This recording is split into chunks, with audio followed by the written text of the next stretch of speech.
Boyfriend kept accusing me of cheating and started saying he'd KLL me if I ever cheated, so I posted online and everyone said I was in danger, so I had to escape with police help and leave everything behind. Me, 25F, and my boyfriend George, 28M, have been together for a long time now. He's going to propose to me this summer after I graduate. I went back to college for a second degree, we're planning our wedding and honeymoon, designing our future house, and we talk about the child we want to have someday.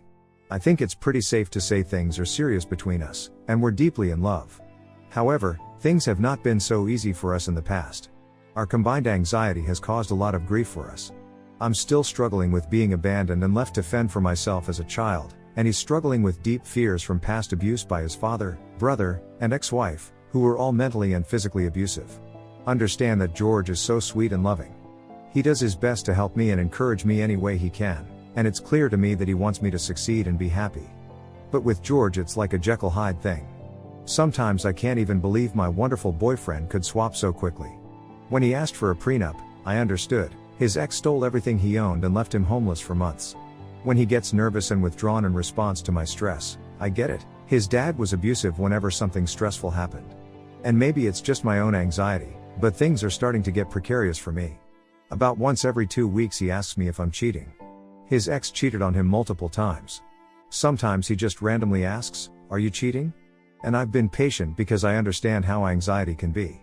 I make sure to always show him who I'm texting and Snapchatting, and I let him answer my texts when he hears the tone, and see my call logs. Other times it gets more serious. Some months ago he announces that he knows I'm cheating, because he found, in the trash, a carry-out bag and the remnants of a dinner for two from a restaurant he'd never been to. I point out that it was from the week prior when I'd gone to a cafe to meet my sister, and I let the leftovers go bad and just threw them out. But it's only after I show him an Instagram picture of the meal and a pic of me and my sister from the same place that he believes me. Another time, he says he knows, he uses that word, I'm cheating, because he saw a picture on Meet Me of me in my underwear in somebody else's house. I ask him to show me the picture, and he says it's already been deleted, and admits it was just from the shoulders down. I invite him to look at every piece of underwear that I owned to see if it looked familiar. He admitted, after searching, that the woman had been wearing a black bra, and he remembered I don't own one of those because I like white shirts and they always show underneath. After he remembered, he calmed down. This last time was the most serious of all. I've been stressed due to midterms this past week, and I've been non-stop studying in the library. I always study in the same place, by a window in the library, and he's come along and brought me food and helped me study. When I'm stressed, I can get pretty withdrawn, especially when I've got a lot to do. I noticed he was getting more and more nervous about it, which culminated, I thought, in my accidentally spilling water off my nightstand and swearing up a storm. I said over and over again that it had nothing to do with him, nothing was directed at him, he wasn't even in the room at the time, but he accused me of taking out my stress on him. After that he was extremely withdrawn and moody. The next day I was boxing things up to send back home to my parents, and I hear music suddenly blaring from the kitchen and I find George and they're cooking dinner, which is something we always do together. I'm in a good mood and I try to join him, but he doesn't let me. He keeps saying that I need to stop being rude to him. I had apologized for every wrong he cited against me, but he maintained that he was just tired of my behavior and, in my mind, it felt like he was deliberately holding on to those past wrongs. This eventually leads to a pretty huge fight, where I shout at him that he's making my life hell right now on top of all my other stress, and he calls me a cunt and a stupid bitch. I respond by calling him a childish asshole. He runs out the door to go buy cigs down the block, and I leave too, and head back to the library. I stay there until 2 a.m., studying. When I get home, the first thing I notice is that the front window is shattered. This scares the shit out of me. George has thrown things and broken things before, never at me, never my stuff, so I was afraid of what kind of mood he was in. I go inside and he's still awake, waiting for me. I don't say anything to him, it's very late, I'm tired, and I have an exam in the morning, so I take a shower to help me sleep. I change into my PJs and prepare a bed on the couch, because I don't want to be near him. As I'm settling in, he walks in and demands to know why there's fresh cum on my panties. I can't even believe what I'm hearing. He shows me my panties, and it's so ridiculous, because he knows I'd been dealing with a yeast infection these past few days, which causes white discharge, and requires whitish medication. The stuff on my panties is so obviously not cum, but he absolutely believes it is. So we fight. I bring up the yeast infection and he seems to realize that I'm right, because he immediately abandons that argument and switches to how I've been disrespecting him this past week, and he won't stand for it anymore. I ask how I've been disrespecting him. He brings up how I didn't walk him out of the library the times he's joined me there. I point out that he always needs to leave before I'm done studying, so I want to stay and keep studying, and I think that's reasonable. He says I'm ungrateful for his bringing me food and flashcards in the library. I say that I do remember thanking him, and he finally admits that he's grasping at straws but that he does feel disrespected. I say that it's his anxiety, and I ask him to please realize that. I try to remind him that we're best friends and we love each other, and I would never do anything to try and hurt him, but he snidely tells me to go talk to my therapist about it. He doesn't believe in therapy. He won't stop yelling until I hide under the covers, plug my ears, and start crying. Then he shouts that I'm not a victim and leaves me alone finally, but my anxiety keeps me up all night, and I end up failing one of my tests the next day because I'm so tired and my eyes are so grainy from crying. By the next afternoon we're back on speaking terms. He admits that he knew there wasn't comb on my panties, because he drove by the library a few times and saw me studying there in the window where I always study. I feel very nervous about this because I realize that even with definitive proof, with his own eyes, that I didn't do anything wrong, he still went ahead and accused me. Recently we watched Horns together, and I mentioned that I thought it was unrealistic how the best friend became a psychopath out of nowhere.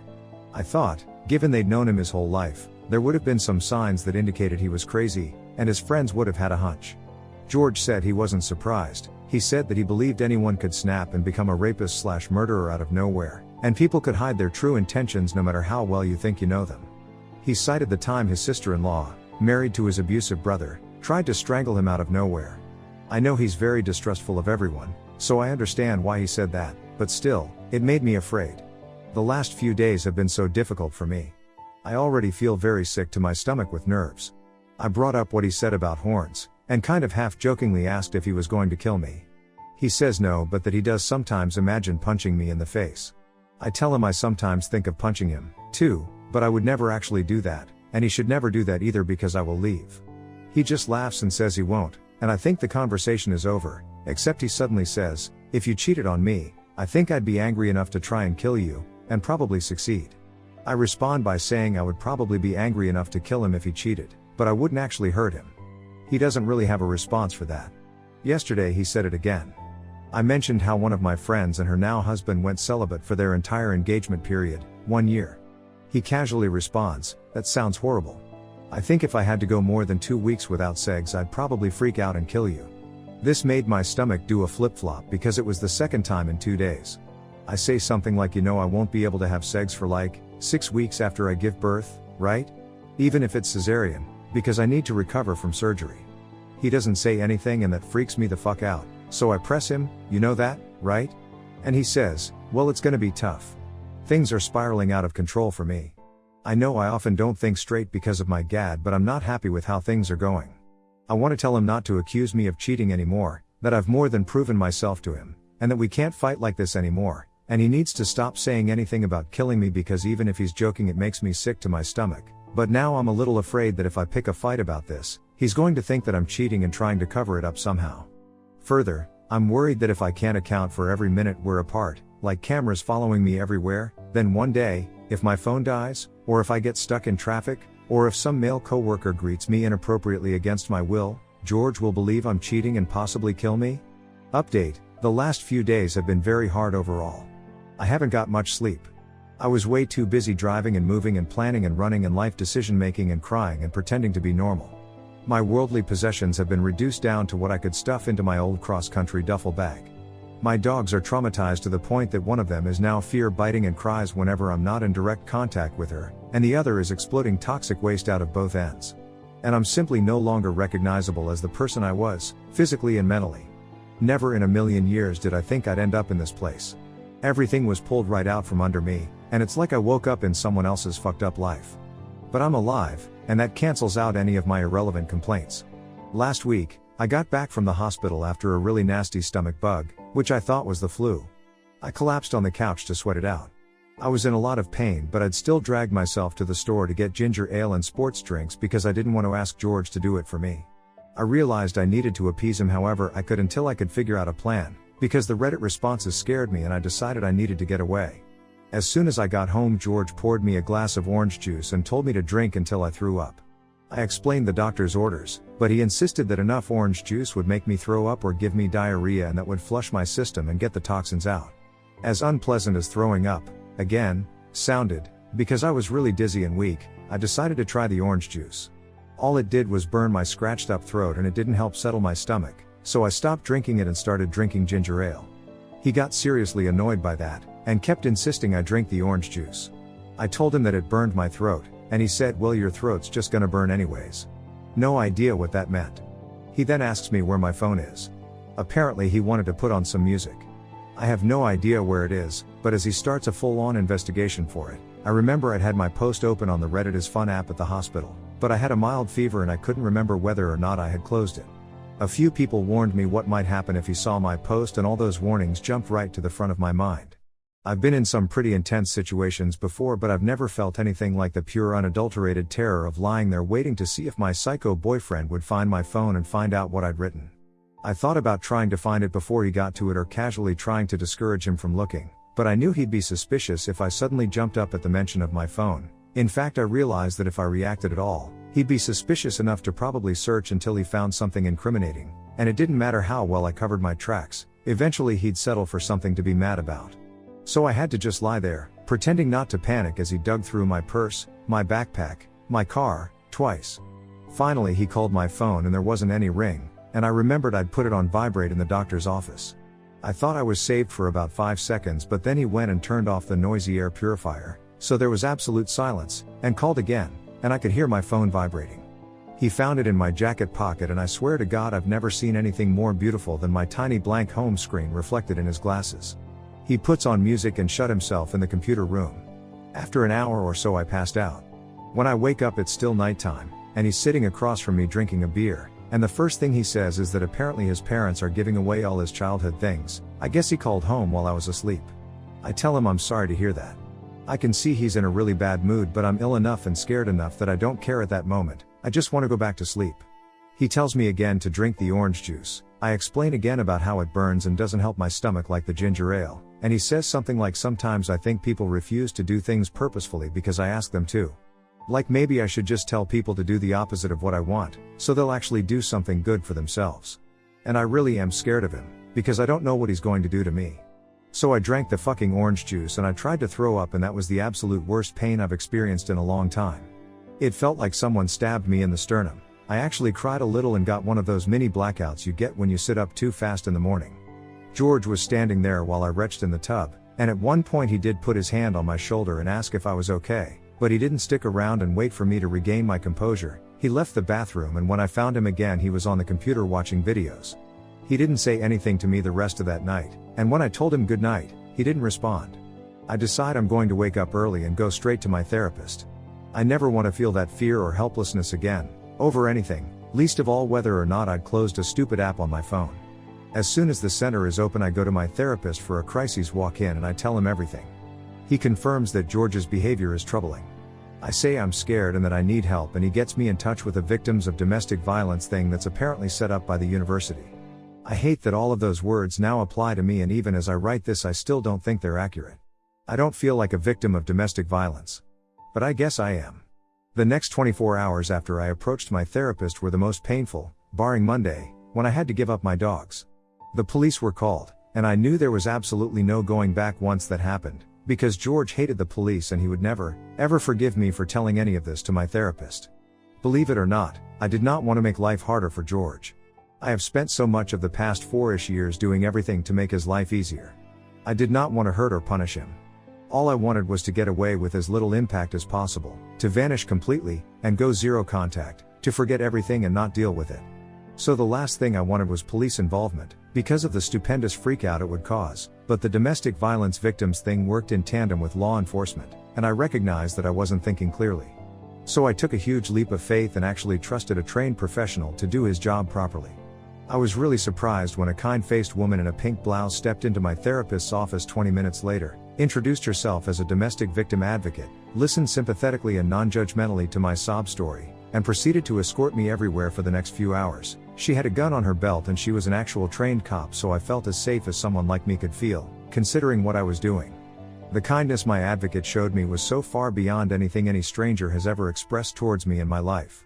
She gave me a chocolate bar off her desk that she'd obviously bought for herself earlier, offered me her lunch, packed me a to-go bag with water bottles and a can of dog food for my puppies, and told me sincerely that she wished there was anything she could say to comfort me when she and 3 other officers walked with me into my and George's apartment for the last time. I just told her that I understood. Nothing could really be said because it just sucked, but I was glad she was there. I threw clothes, a few pictures, some papers, my travel toothbrush and my phone charger into a bag and pretty much sobbed more hysterically than I thought any sane person could ever sob. It was very embarrassing, but I couldn't stop. To an outsider with a normal functioning brain who can't understand exactly what it's like to be in my shoes, I probably seemed really weak and pathetic and stupid. But to me, getting out didn't necessarily feel like a good thing, it felt like a disaster. I was ransacking my own home.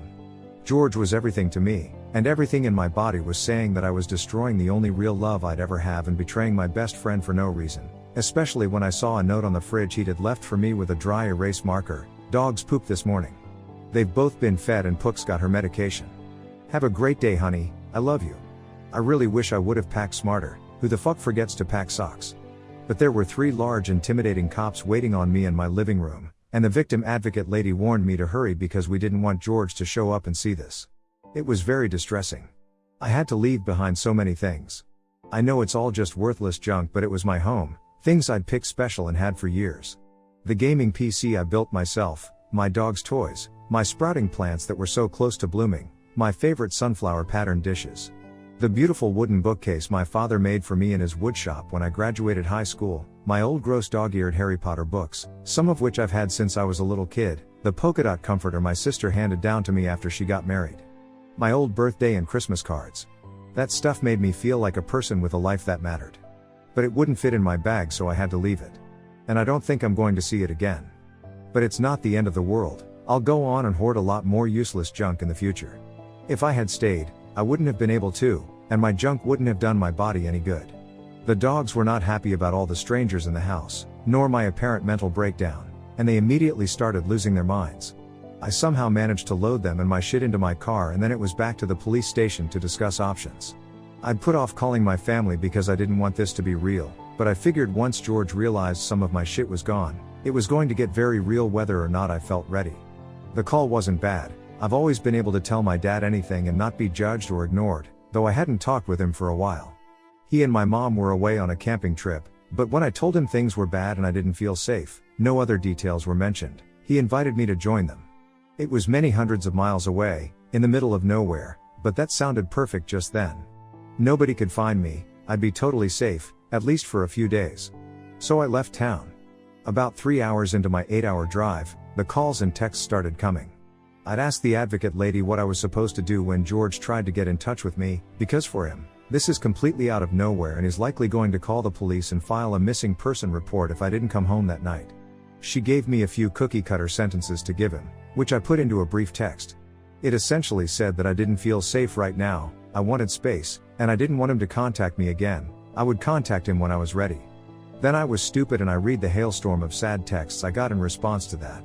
Then I was even more stupid and, rather than blocking him, I answered one of his many subsequent calls. It was quick. He sounded scared and heartbroken and I felt bad for him, because I knew he would never understand. He said he was having a panic attack, he didn't understand. Please don't do this, all I ever did was love and take care of you, we were supposed to get engaged. I cut him off and said that I didn't feel safe, I didn't want him to contact me, I couldn't help him, his behavior was unstable and he needed to go to a hospital. He asked me if this had anything to do with my therapist telling me lies. I said no, but he said something like I need to talk to that fucking guy, he needs to stay the fuck out of my relationship, he's messing with my fiancée. Then he asked me if I'd stopped taking my anti-anxiety medication. But I didn't answer and I didn't hear the rest of what he was saying because I just repeated that to him, firmly, all the points I'd already stated, and then hung up and blocked him. I then called my therapist to let him know that he might be in danger. The police got involved again, and when George made a threatening call to the center 5 minutes later, the whole place got put on lockdown. I'm not sure exactly what happened, or what he said, but I think my therapist had to have a cop escort him home and George was told not to contact me or the center unless he wanted to be arrested. So I endangered a whole building full of wonderful people who have only ever helped me, and deprived others of their therapy sessions that day. What if somebody else had been in crises and needed help? Just one more thing I can think about when I'm falling asleep at night. My parents aren't touchy-feely, but my dad let me hug him and cry on his shoulder for about 30 seconds and then cheerfully pretended like nothing was wrong. He wiped my laptop and phone in case of keyloggers while joking around with me about the dogs in school and unrelated stuff, which is his way of dealing with problems. To be fair, it works really well most of the time. He doesn't like talking about personal issues. In general, it makes him uncomfortable, so I spared him a conversation about what happened. He knew I was safe and getting help, and that's all he wanted. My mom was extremely sympathetic towards George. She's always liked him, and she told me once that he made me normal, and when I mentioned once that I thought he was controlling, she said that I still shouldn't push him away because he was really nice and good for me, and controlling behavior wasn't in itself an issue anyway. I hadn't expected much from her, tbh. This was the woman who'd abandoned me in parked cars and her friends' empty houses so she could go to work, which she very obviously loves more than her family, to the point of being extremely unhealthy. My dad was at the time working all night and sleeping during the day and only changed jobs when I was in my early teens. Also from her came such gems as tampons are for bad non-virgin girls. Note, my mother is a rabid atheist, so what the fuck? And writing is a hobby, not a job. Don't waste your time studying that, and I've never been surprised that your sister has more friends than you. To my sister, she always said I was prettier and skinnier, so nobody won. She grew up in a severely impoverished third world country, orphaned at 10, and spent most of her adolescence and early 20s married to a Hell's Angel who tried to stab her when she finally left, so there are huge cultural and lingual and emotional gaps between us. I love and appreciate her, but I generally try not to take her advice. Still, I was really hurt by the whole conversation.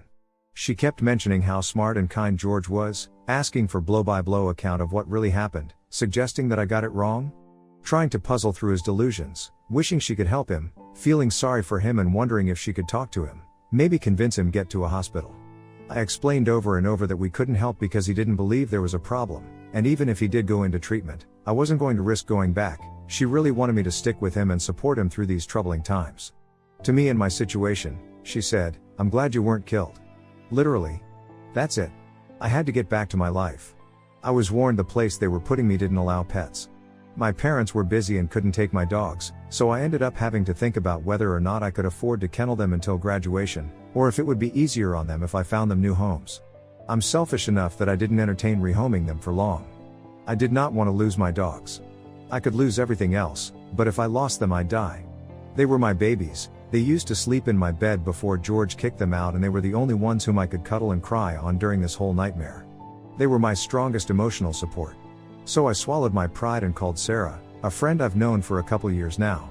I haven't kept up contact all that well because with George it's just easier to have as few relationships as possible to avoid anyone texting me too often or mentioning anything that he could be suspicious about. She was glad to hear from me. I asked if she knew anyone who could take my dogs for a day or two until I figured out where to keep them. She called a friend of hers who agreed to take them. Then she asked if everything was okay. I thought about lying, but I figured I owed her the truth, or at least a part of it. I said things were really up in the air right now and I'd have to fill her in later. My roommate got almost no notice that somebody was going to be moving in. My advocate moved really quickly and wanted me out of my situation ASAP, so by the time my roommate knew, I'd already unloaded all of my garbage in her personal space. I taped a Butterfingers and a friendly little note to her bedroom door, and I fully intend to bribe her not to be pissed later by leaving booze in the fridge and letting her know she's welcome to it. She's out of town herself right now, so I haven't met her yet, but she seems nice. I saw Game of Thrones magnets on the fridge, so there's one icebreaker I've got. I then changed a few more things to make myself feel safer walking around in the streets.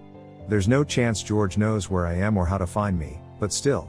I hope this stun gun doesn't go off randomly in my pocket. I managed to find a kennel I felt comfortable with. They had grassy playpens with shallow swimming pools and fountains, and they provided the dogs with enrichment and fluffy beds. I absolutely kid you not, this place looks better than some daycares I've seen. It was astronomically expensive, but I figured if I was going to use up my rainy day fund on something, it should be something that would reduce the amount of lifelong trauma my dogs were experiencing. When I went to check my dogs into their temporary new home, I found out that the girl Sarah referred me to had to get up in the middle of the night to take one of them out several times. Vomit and diarrhea everywhere. Which made me feel horrible. I forced $30 on her and arranged to have flowers sent over as a sincere apology for the hell I put her through. Then I gave up my dogs. I can still see them during the day, but it broke my heart into pieces to let them go. Sarah met up with me later, and I told her what happened. Like my parents, she really isn't touchy-feely, so there was no crying or hugging or any of that nonsense. She gave me shit for being with George. Dude, I knew he was a psycho. I was gonna tell you off before because you were always crying about him and shit, but I figured you were a grown woman and had your shit together. Damn, And then went on to say that I should have called her way earlier, and she liked the changes I'd made to my appearance so far, but I should avoid wearing bright colors from now on. She takes off her dark colored jacket and gives it to me right there. Then she goes on to describe all the ways how my situation was exactly like JLO's in the 2002 movie Enough, reads me the whole synopsis off Wikipedia and makes plans for us to get smashed and watch it together. I told her I've decided to avoid alcohol for the near future since I'm already dancing on the edge of depression, but I said I'd still show up and bring popcorn balls. Other than how annoyed she was at me over my bad decisions, I couldn't have asked for a better friend. For a little while at least, she made me feel human. Later that night my dad informed me that George had left him and my mother a threatening message on their public business line. The only way I can think that he got that number was by Googling their names. I immediately took the necessary steps to file for a restraining order. The only reason I'm writing this is because I have no idea how to make sense of my life right now except to write it down, and more importantly, I've really got nobody else to talk to. When I was a kid, I'd do a lot of journaling to help me get through difficult times. I figure this is the same, only sometimes the journal says encouraging things back. And I'm not going to lie, I could use some encouragement. So I'm just going to dump it all anonymously here, and maybe that will give me some kind of closure, maybe not. I have nothing else to do because I can't bear to leave this room right now. Also, I feel I owe it to a bunch of internet strangers to say thank you properly, and let you know what's happened. Some of you seem truly upset by my situation, and some took quite a large chunk of their time to write to me. So thank you, really, from the bottom of my heart, thank you.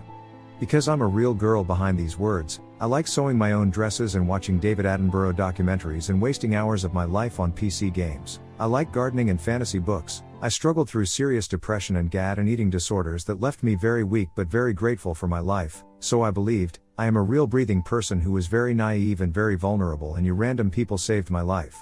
Honestly, I only ever come on here to look at screenshots of elderly people struggling to use Facebook.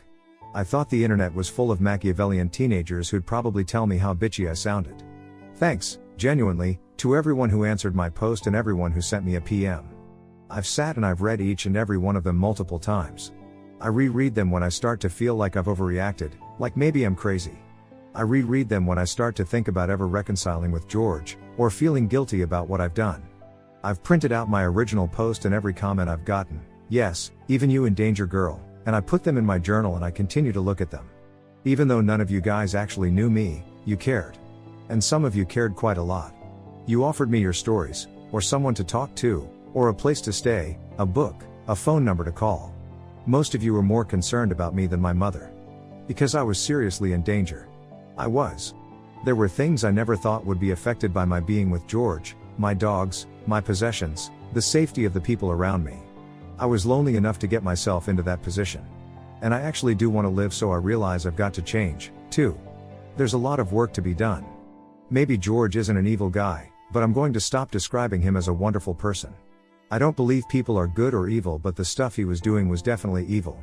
The more I look back on it, the more I realized how much stuff I let happen to my life and body that I should not have tolerated. And the absolute fuckfest I've endured has made me slowly start to admit that to myself. I can't explain my reasons for staying with him so long because they aren't logical. He spent years slowly building up to some of the things he did, and it was easy to forgive him after every seemingly small incident because I didn't look at the big picture, and I thought I was in love. George is a highly intelligent, gorgeous, funny, inspiring, ambitious and charming man, the kind of man I fully believed was way out of my league. He is often very thoughtful and we clicked in a level I'd never experienced before. He does charity work in the community, has created methods for improving the world in concrete ways both environmentally and socially, mostly concerning the homeless because he was homeless for a while, and he would bend over backwards to help a friend in need. The sex was amazing when I wanted it. On the surface, he was perfect. Being with him often gave me butterflies. But he is sick. And he's sick in a way that I can't fix. Over the years I lost the ability to understand what was okay and what wasn't. I fought along the way, I even occasionally left, but he always drew me back in. He made me feel special and loved. He said I was an irreplaceable extension of himself, and for a girl who'd never thought of herself as irreplaceable, it seemed to make up for all the bad. I've since learned that this kind of stuff is common. I'm going to try my hardest to educate myself and change how I approach relationships, because I now understand that I'm just as sick as George, although in a different way, and if I don't do anything about it, I'll likely end up with another George somewhere down the road. I've ordered the following books and I intend to read them and to continue therapy so that this never happens to me again. Why does he do that? Lundy Bancroft, The Gift of Fear, Gavin de Becker, Safe People, Dr. Henry Cloud, Dr. John Townsend, The Science of Trust, John M. Gottman, Daring Greatly, Brené Brown. These are just a few that were suggested to me by you and my therapist. If you have other suggestions that have helped you, or someone you know, through a situation like mine, please let me know. In the past few days I've felt a huge upwelling of pure gratefulness for being alive. There's still a lot of things I need to deal with, but I've got a lot of support moving forward. Along with a victim advocate, my university provides free legal counsel. So I think I'm going to be okay. Bukai Dog Feelings Update. Alright guys, check your spelling because all this shit's going in the scrapbook. You think I'm kidding? You see if I'm kidding. I love you guys, and it's seriously like this in here for me reading your responses. I've just started pelting people with upvotes in lieu of 1,000 thank yous because I really am so grateful for your encouragement and your kind words. This has made my life. Also, a few people have mentioned the possibility of poison, so I thought I'd let you know I'm going to the docs tomorrow to see if there's any chance of that, but I'm stable, I think?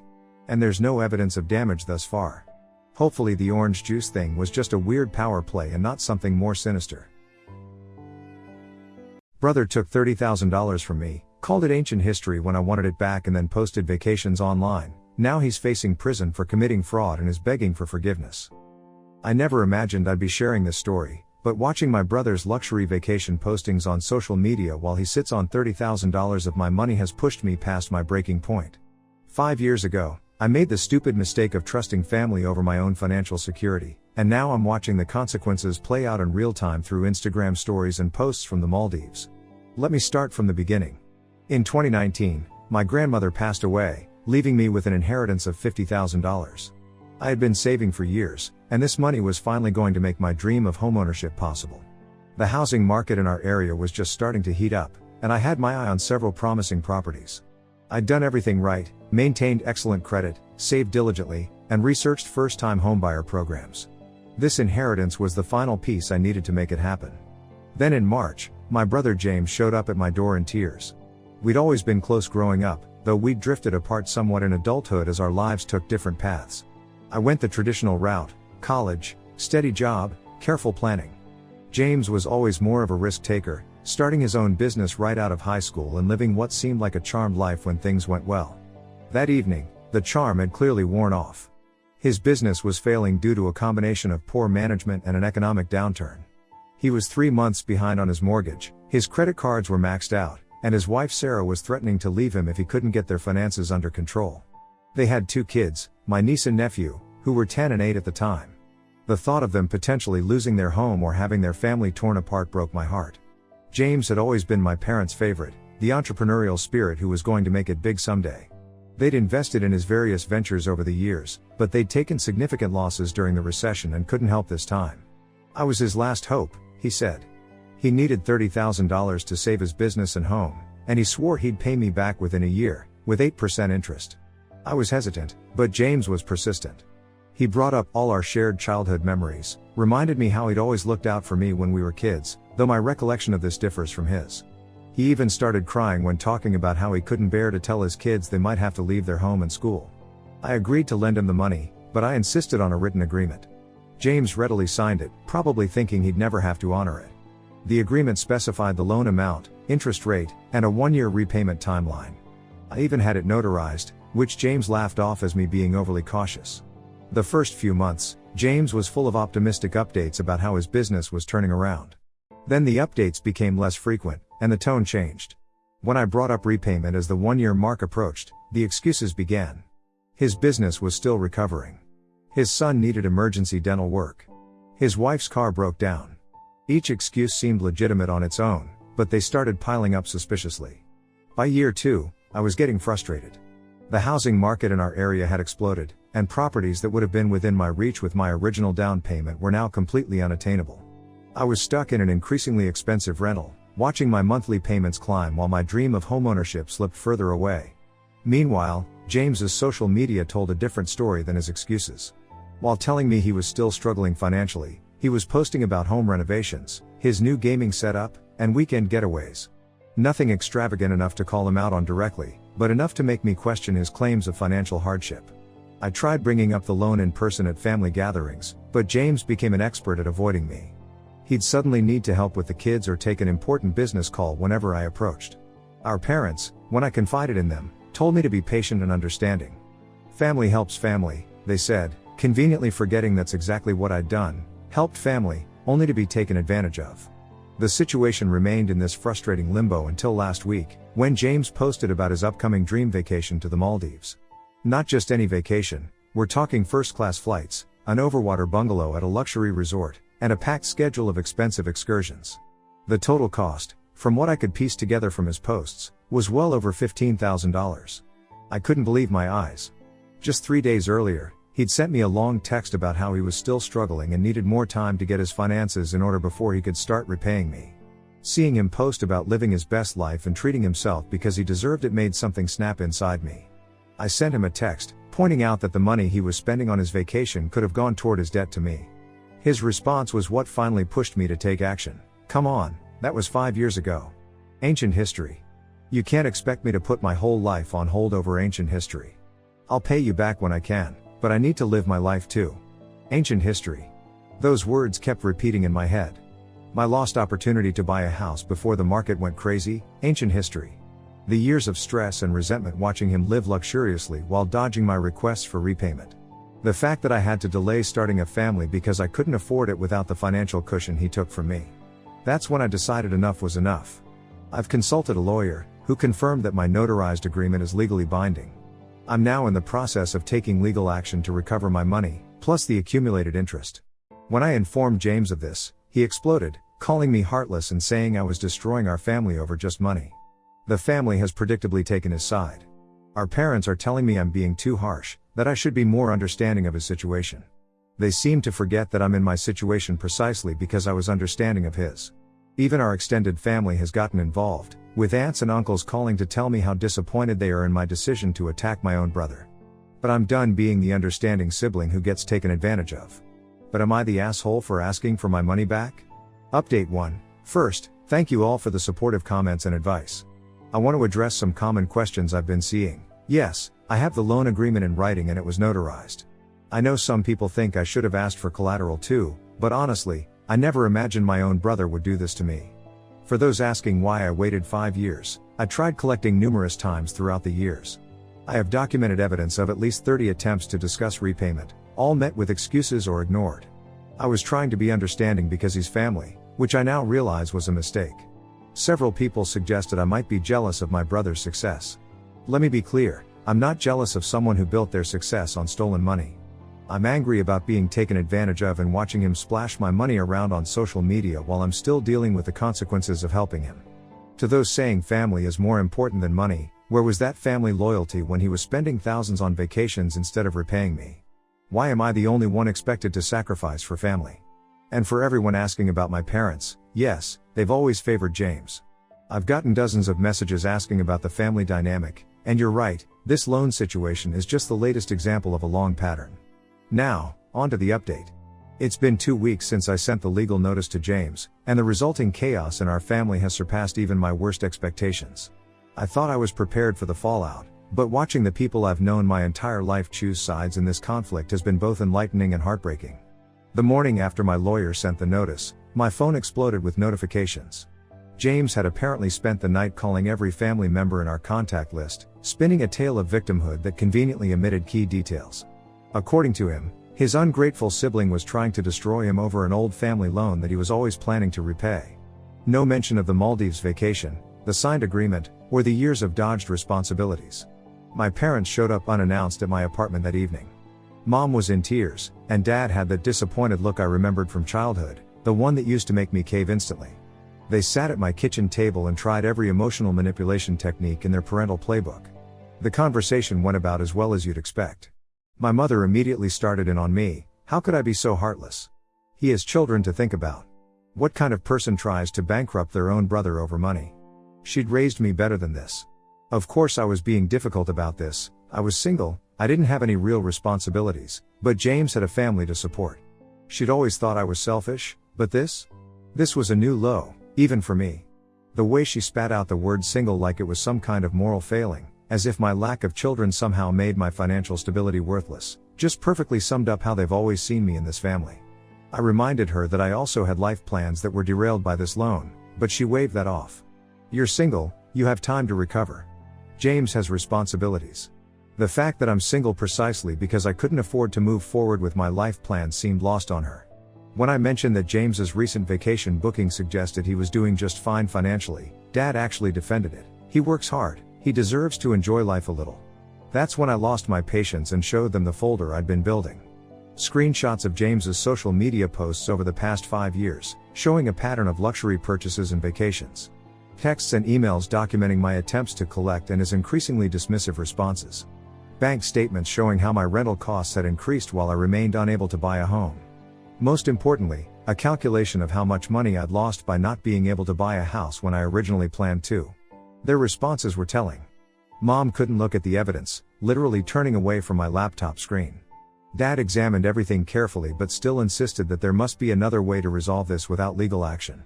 When I asked what that way might be, given that I'd spent 5 years trying to resolve it amicably, he had no answer. They left shortly after, with Mom in tears and Dad shaking his head, but not before Mom got in one last dig. I hope you're happy knowing you're tearing this family apart. When you're old and alone, remember this moment, remember how you chose money over family. Rich coming from them, considering they'd had no problem watching me struggle financially for years while praising James for his business acumen built on my stolen money. Things got even worse when my sister-in-law Sarah started harassing me. She called me repeatedly, leaving increasingly hostile voicemails about how I was trying to destroy her family. How dare you do this to us? She screamed in one message. Do you know how this is affecting our children? Their uncle is trying to bankrupt their parents over ancient history. When I didn't respond to her calls, she started texting me long paragraphs about how selfish and heartless I was.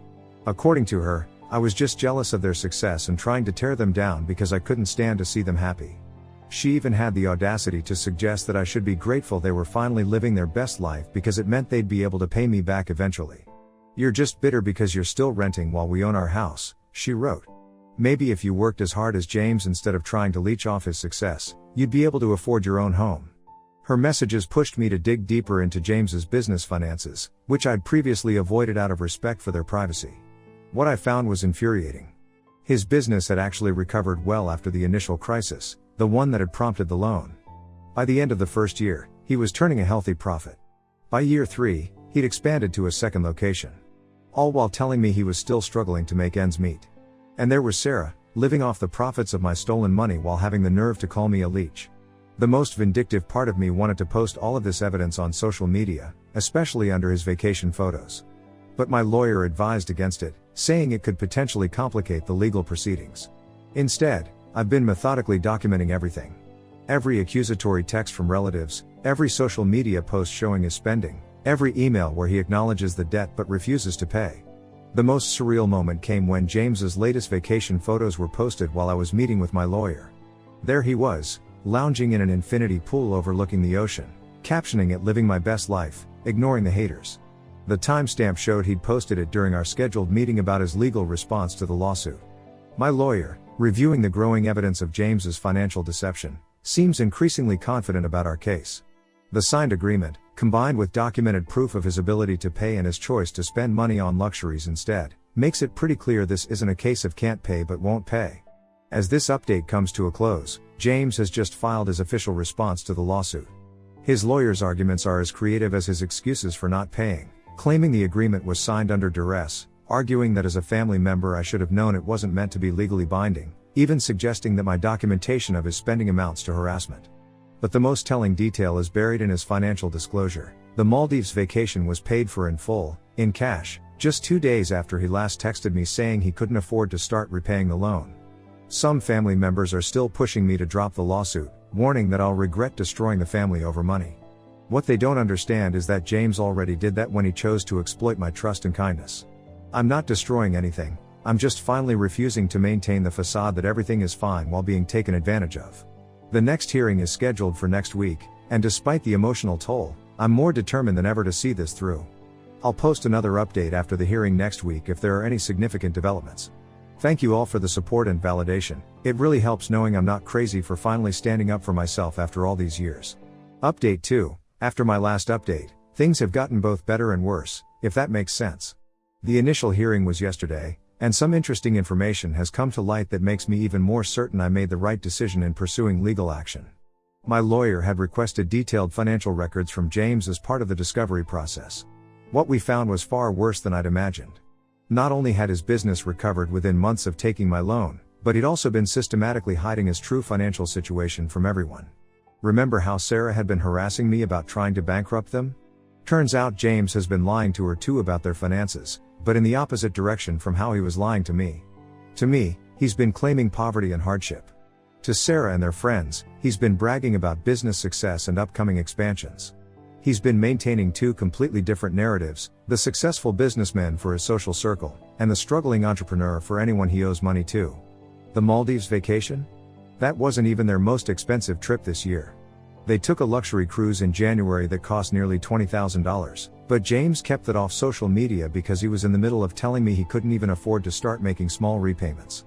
During the hearing, James tried to argue that the loan agreement shouldn't be enforceable because we're family, and he claimed he signed it under emotional duress. The judge wasn't impressed, especially when my lawyer presented evidence of his recent spending alongside his texts claiming financial hardship. James's face when his bank statements were brought out in court, I wish I could frame that moment and hang it on my wall. The most infuriating part was learning that James had actually taken out a business loan 3 years ago to open his second location. He had no problem making regular payments on that loan, proving he could have been paying me back this entire time. When the judge asked him to explain why he prioritized the bank loan over his debt to me, his response was telling: the bank wouldn't understand about family circumstances like my sister should. My parents were in the courtroom too, though they hadn't told me they were coming. Mom kept making these little gasping sounds every time a new piece of evidence was presented, like she couldn't believe her precious son would do such things.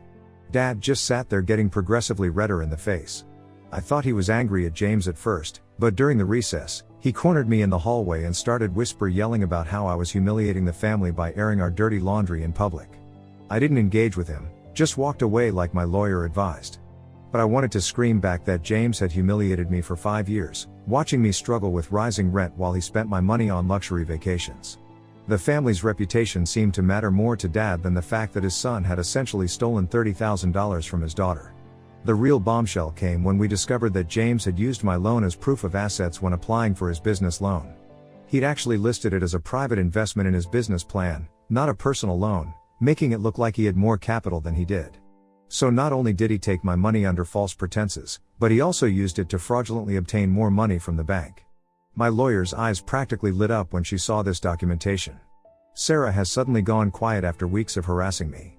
I'm guessing she finally saw the real financial documents and realized just how much her husband has been lying to everyone. I almost feel sorry for her, but then I remember all the nasty messages she sent me about being jealous of their success. The judge has ordered a full forensic accounting of James's business and personal finances for the past 5 years. James's lawyer tried to argue this was unnecessary, but given the evidence of financial deception already uncovered, the judge wasn't having it. We're scheduled for another hearing in 2 weeks once the accounting is complete. Family telling me I should be ashamed of myself for destroying my brother's reputation. Apparently, word has gotten around about what was revealed in court. But I didn't destroy anything. James did that himself when he chose to lie and deceive everyone for years. I'm just finally pulling back the curtain on his schemes. Some relatives have suggested I drop the case and accept a partial payment to keep the peace. They don't seem to understand that peace was never an option once I discovered the extent of James's deception. This isn't just about the money anymore, it's about holding him accountable for years of lies and manipulation. Update 3, the forensic accounting results are in, and my lawyer wasn't kidding when she hinted there would be more surprises. I needed a few days to process everything before writing this update because what we uncovered goes beyond just my loan. For those asking in the comments about bank fraud, you were right. James didn't just use my loan as proof of assets for one business loan.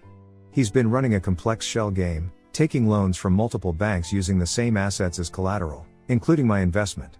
Each new loan was used partly to pay off previous ones, creating an illusion of successful business growth. My $30,000 was essentially the foundation for a house of cards that's now starting to collapse. The forensic accountant found that in the first year after taking my loan, James's business actually generated over $200,000 in profit. Instead of repaying me, he used that money to put a down payment on an investment property, which he then used as collateral for more loans. He kept telling me he was struggling while systematically using my money to build his personal real estate portfolio. During the most recent hearing, James tried a new strategy. Through his lawyer, He offered to pay me back the full amount plus interest if I would sign an NDA and agree not to share any information about his financial practices with the banks he borrowed from. The judge's reaction was priceless. She actually laughed out loud and reminded his lawyer that attempting to cover up bank fraud with an NDA could be considered conspiracy. My parents have done a complete 180, but not in the way you might expect. Instead of finally accepting that James was in the wrong, they're now blaming me even more intensely. According to them, if I hadn't selfishly pursued legal action, none of James's creative business practices would have come to light. Mom actually said I was destroying my brother's life over a little loan between family.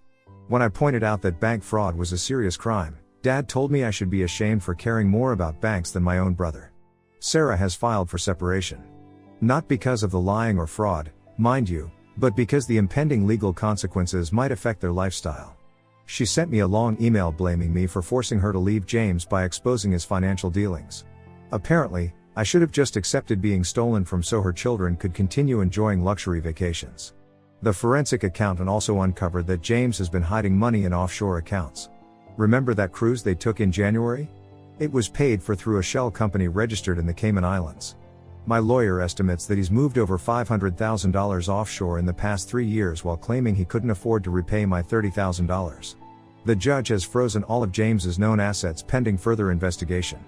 His lawyer tried to argue this was unnecessary since James had offered to pay me back, but given the evidence of systematic fraud, the court wasn't taking any chances. As my lawyer explained, this isn't just about my loan anymore, it's about potentially years of financial crimes. James finally tried to talk to me directly after the hearing. He was crying, saying he never meant for things to go this far. He claimed he had always intended to pay me back, but the opportunities to grow his business kept coming up, and he convinced himself that building a bigger company would ultimately be better for everyone. When I asked why he spent money on luxury vacations instead of repaying me, he said he had to maintain appearances for business networking. The criminal investigation is now officially underway. My lawyer says I should prepare for this to get messier before it gets better. Some of James's business associates are already being questioned, and there's talk of a wider fraud investigation involving multiple banks. I'm trying to stay focused on the legal proceedings and not let the family drama consume me, but it's hard when my parents keep trying to guilt me into dropping everything before it's too late. Too late for what? For James to avoid consequences? For the truth about his business practices to stay hidden? My lawyer has advised me not to post any more specific details about the ongoing investigation, so my next update might take a while. I just want to thank everyone for their support and advice. For those asking, yes, I'm in therapy, and it's helping me process all of this. And no, I don't regret pursuing legal action. If anything, finding out the true extent of James's deception has only confirmed I made the right choice. Update 4. Final update. It's been almost 2 years since my last update, and I can finally share what happened. A lot has changed in this time, and I've waited until everything was fully settled legally before posting this final update. The criminal investigation into James's financial dealings revealed even more than the forensic accounting had shown.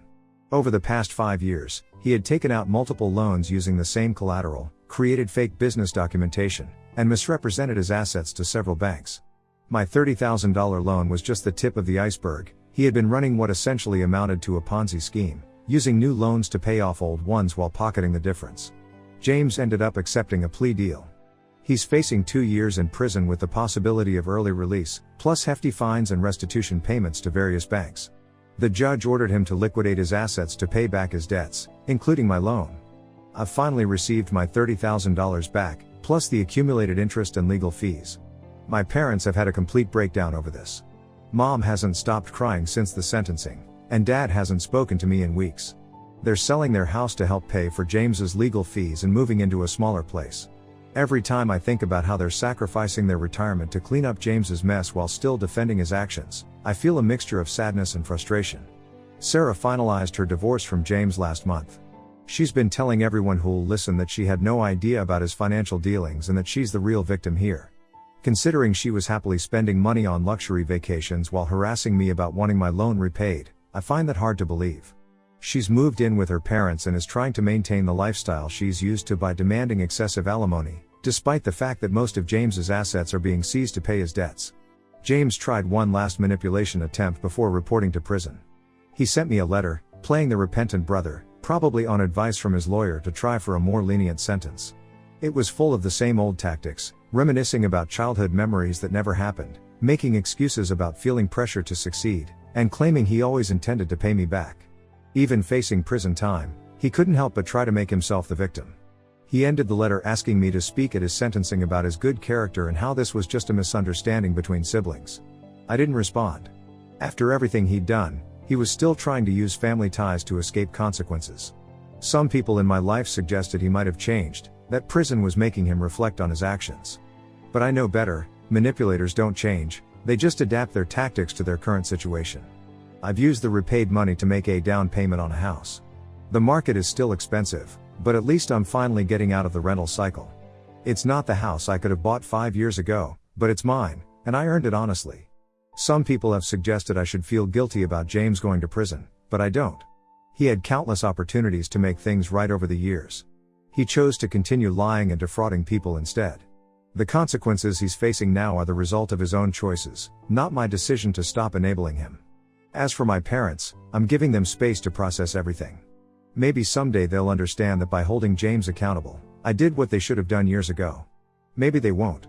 I've made peace with either outcome.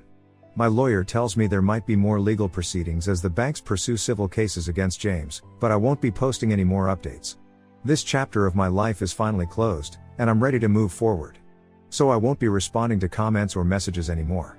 Thank you to everyone who supported me through this journey.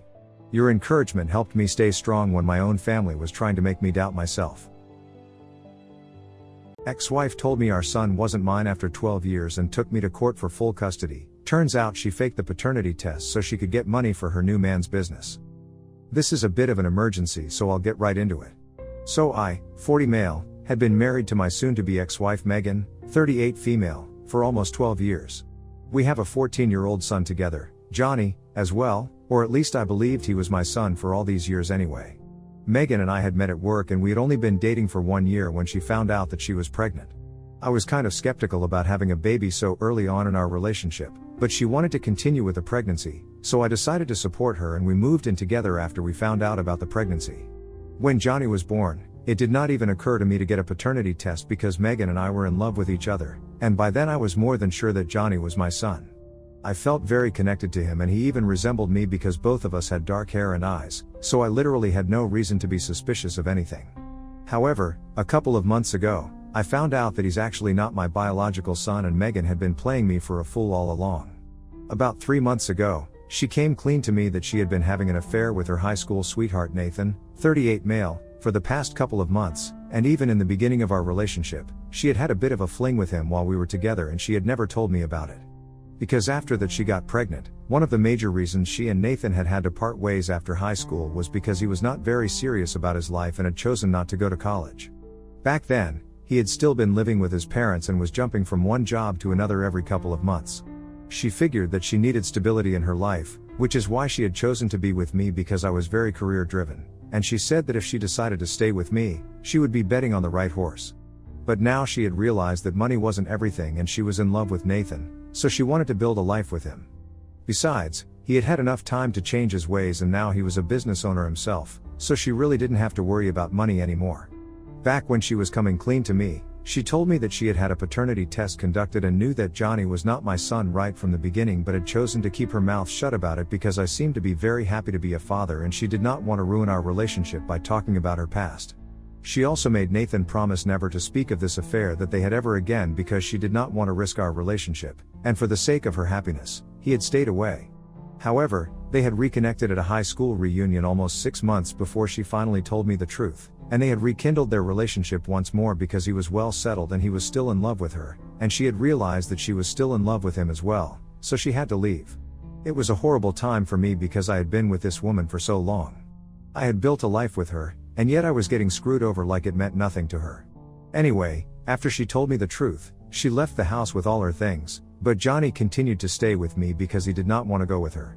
She hadn't even consulted with me before telling him the truth, and he already knew everything before I had even come home from work. So both of us ended up having to console each other while we cried since our lives had been turned upside down.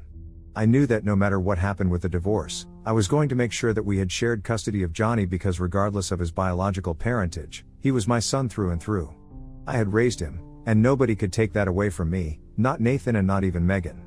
I spoke to my lawyer and filed for a divorce within hours of finding out the truth, and the terms of my divorce petition were pretty simple and fair. I was going to keep everything that we had, and she had better not hope for an alimony because she had been a stay-at-home mom for the past 14 years since she had quit her job after Johnny was born, and in spite of all of my support, she had cheated on me.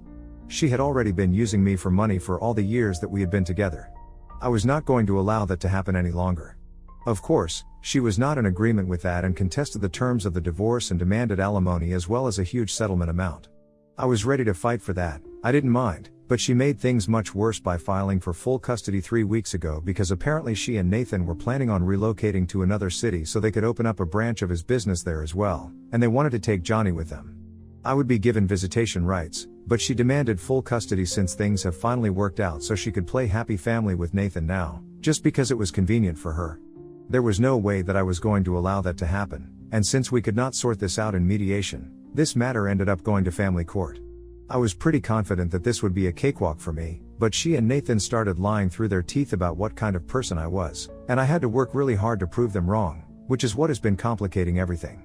Even though Johnny himself has said that he would like to stay here with me since he has grown up here, they are doing everything in their power to make it seem like Johnny is misguided and I'm the one manipulating him. And they think that I'm too much of a workaholic to be able to take care of him on my own and he would be better off living with his mother. There's also the fact that I'm not actually a biological parent to him, which is why everything is taking twice the time to be resolved. Ever since the divorce proceedings started and Megan moved out, we had come to an informal agreement about how we were going to split our time with Johnny. So far we had an arrangement where he would spend the first 4 days of the week with Nathan and Megan and would come back to me for the weekend. I thought that this was the arrangement that we would stick to even after the divorce, but they made everything far more complicated than it needed to be by deciding to relocate to another city and filing for full custody out of the blue. So we have been locked in a custody battle for the past couple of weeks. But when we were in family court the other day, Johnny said something that sent everyone into a frenzy. This was the first time that he had been actively involved in the court proceedings, and at one point he said that so far he had wanted to stay here with me and he was still going to stick to that, but not just because his life was based here, but also because he had overheard Megan and Nathan speaking on the phone to their lawyer the night before, and he had overheard them discussing how they were going to portray me as the bad guy and had come up with a bunch of lies that he started mentioning, which were far worse than the ones they had come up with earlier. Before this, they had only been claiming that I was too much of a workaholic and did not have enough time for Johnny, that I would bring the office home with me, and that most of the time that I was home, I would just stay locked up in my room and would always be busy with work conferences even on the weekends. They had also claimed that I hardly ever cared about how Johnny was doing in school and hadn't attended a single parent-teacher conference since he was born, and delegated all of that to my wife because I thought it was boring and never took an interest in his life. These things were easy to disprove. But apparently Johnny had heard that they were going to take it up a notch and they were going to really make it seem like I was mistreating him by claiming that I would beat him up and scream at him for the slightest of mistakes. But apparently Johnny was too afraid to talk about that in court in front of me, and then maybe they would be able to get protective custody of him for the time being and eventually be able to sway him against me, which would make their job easier. So he wanted to stay ahead of them and clarify for himself that he had never been mistreated by me, and if anything, it was Megan and Nathan who were mistreating him by dragging him into this messy battle for his custody and using him like a pawn just to get back at me for my divorce petition, which would leave Megan with absolutely nothing. Even though my petition was fair since she had never earned anything on her own and had even had the audacity to cheat on me in spite of being heavily reliant on me, she thought that she deserved the alimony and the settlement that she was demanding and was planning on using Johnny's custody as leverage against me so we could come to a settlement in the divorce. And on the phone, he had heard her saying that once they had the money from the divorce, she would invest in Nathan's business and take it to new heights, and they had been practically raving with joy while discussing this. So volume had probably been the last thing on their minds. Unfortunately, they had forgotten to account for the fact that at the time, Johnny was staying with them and hadn't yet gone back to me, so they had been pretty loud and he had been standing right outside the door and had overheard everything. After Johnny exposed Megan and Nathan, nobody knew what to do, and so the meeting had to be adjourned because our lawyers got a bit too loud and we ended up having to leave early. I was pretty pleased because after Johnny had spoken up, I had turned to look at Megan and she literally had her head in her hands and was holding on to her hair with such force that I thought she was going to tear it out, which just meant that all of this was true and she was screwed. I was happy with how the situation had turned out, and instead of going back home with Megan, Johnny decided to walk up to me and we started to go home together. But Megan was furious, so she stopped us right as we were about to get into our car, grabbed Johnny by the arm, and started shaking him by demanding an explanation as to why he would do such a thing in court and ruin his chances of getting to live with her and Nathan. When I saw her shaking him, I lost my temper and I went up to her, stood in between them, and pushed her back so that she wouldn't be able to lay a finger on him. Luckily, my lawyer got all of that on camera and we will definitely be using that in our next session. But anyway, I told her to back off and said that it was her own fault for being a disgusting human being, and I was glad that Johnny had taken a stand for me because he was not a spineless, spoiled, greedy monster like her. I was already pretty pissed off by the way that she was treating Johnny, especially after what I had found out in court. I was in no mood to let this carry on, but then Nathan came to her rescue and started yelling at both of us about how she had done so much for our family and now we couldn't even let her have a real shot at happiness with him. I was not even interested in speaking to that guy, so I just rolled my eyes and started getting back into the car again. But then Megan continued to hang on to Johnny's arm and said that she was not going to allow him to come back home with me because I was the one brainwashing him against his own mother and she was not going to allow this to happen. She told me that so far she had only been fighting for full custody so she could take Johnny with her and Nathan when they moved away, but now she was going to make sure that I didn't even get visitation rights. These were bold words from somebody who had just been exposed as a liar and who had been planning to lie in court so that she could get her grubby little hands on money that she did not deserve. Anyway, I told her to unhand Johnny or I would call the cops, and she said that she was his mother and she had the right to dictate where he would go. Even Johnny kept trying to free himself, but she was holding on to him very tightly and kept insisting that she would not let him go home with me. After one point, things got a bit heated, and Johnny is pretty stocky and built even though he's just 14. Megan, on the other hand, is petite and not very strong, so Johnny did the only thing that he could and pushed her really hard so he could free himself, get into the car, and shut the door. But after she had been shoved, she started screaming at the top of her lungs about how I was encouraging her son to attack her and she was not going to let this slide. I thought that was an unfair thing to say because he had not attacked her, he had just tried to free himself. In the process, she might have been shoved a little. She would have fallen, but Nathan was right there to catch her, so no harm done, right? Well, apparently not, because she and Nathan kept standing in front of our car and said that she was going to make sure that I lost custody of him because if I was encouraging him to be violent towards others just because things were not going along my terms, then I was definitely not fit to be a parent. It was not until I honked for so long that the horn ran out that they finally moved out of the way and allowed us to get back home. It has been a couple of days since then, and I'm still wondering if it was the right thing for me not to reprimand Johnny for pushing his mother. He seems blissfully unaware, but I'm in a dilemma right now because that day he had definitely shoved Megan really hard, and he's very strong, so I don't want him repeating this kind of behavior with anybody else. But under those circumstances, I feel like he was justified in doing what he did. Anyway, I'm just confused about whether Megan had a point or not because Johnny has kind of had problems with violence in the past. So, Ida for not telling my son off for shoving his mother away from him? Update 1. Hey, so a couple of you asked me why I said that Johnny has had issues with violence in the past, so that's because a couple of months ago, he was having problems with bullying in school and he hadn't told us about it. But one day we just received a phone call from the principal's office saying that Johnny had gotten into a fight and he had been injured, but the guy that he had punched in the face was even more badly injured. Apparently, that guy had been bullying Johnny for several weeks and he had ignored it initially, but then the guy started taking it too far and started cursing at our family, and Johnny didn't like that. He told the other guy to cut it out a couple of times, but when he still didn't and even tried to vandalize his locker with curse words, he just snapped and punched the guy. So there was a whole fight in the hallway. Obviously, I told Johnny that violence was never the answer to anything because I didn't want him getting into fights and roughing it up, but I was kind of proud of him for standing up for himself. I guess Johnny has never actually been violent unless the situation calls for it, and I think that's a good thing. Even in this situation with his mother, he was only trying to free himself, he wasn't actually trying to hurt anybody. So Megan misread the situation and is trying to use that against us, but I'm not going to doubt myself. It has been a week since the incident and tomorrow we have to meet again. First, we're going to meet with our lawyers so we can come to a settlement for the divorce, and then we are meeting in court for Johnny's custody. After the revelation during our session, I highly doubt that they stand a chance, so tomorrow might be the day that we can finally shut this chapter and come to a conclusion about what to do. Regardless, my lawyer and I have put together all the evidence that I can scrape together that I'm actually a good father, and we're looking forward to winning this thing. And more importantly, it's Johnny's words that will count the most, and he has made it very clear that he does not want to go live with his mom, and it's not just because he wants to live here and doesn't want to relocate, but because she is just a straight up terrible person, and so is Nathan, and they will never be able to raise him well. And we definitely don't need another person like them. I was talking to Johnny a couple of hours ago, and he told me that he was really nervous because this will be the first time that he sees his mother after he had pushed her off of himself, and he knew that she was very upset about it.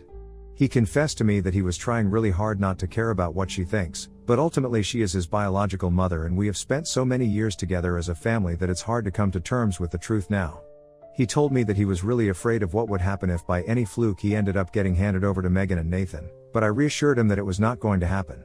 I would go to any court in the world to make sure that it didn't happen so he could be with me because he was my son. Nobody cares about some stupid paternity test. If I say he's my son, then he's my son. That seems to make him feel slightly better, but I can tell that the whole situation has been taking its toll on him.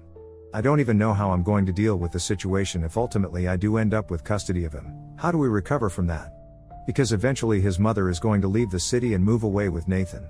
I'm pretty sure that after everything that has happened, she won't be willing to see Johnny again if she doesn't get custody of him. She's just that kind of person, and I don't want him to lose his relationship with his mother because I don't want him to resent me in the future. Anyway, we are leaving, and maybe tomorrow might not be the final day of this case, but for my sake and Johnny's sake, we are hoping that it really is.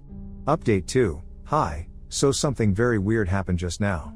It's almost 4 o'clock in the morning now, and I was asleep, but then almost an hour ago, someone rang the doorbell, and when I went to open it, I saw there was nobody outside but just a brown envelope left at the door. I even went through the security footage, but whoever left it outside was dressed in all black and had a hood pulled over their head, so I couldn't figure it out. But that person was taller than 5 feet 3 inches, so it couldn't have been Megan, and they were either kind of on the chubbier side or the hoodie that they were wearing was very bulky. Either way, I don't think it was Nathan either, and these two people can be the only possible option since what was in the brown envelope is what caught me by surprise. Inside there were results of a paternity test, and surprisingly, they were positive.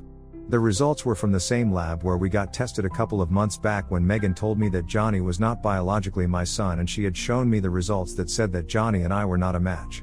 I had gotten the test done 3 times just to make sure that she was telling the truth, and all 3 times the results had been the same, and that's when I had finally been convinced of the truth.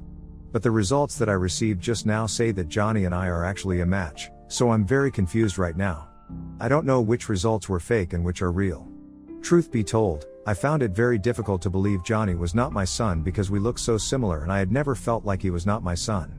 So whoever sent me these test results is trying to mess with my head a day before we meet to decide on custody, or maybe there's something that I've been missing all along.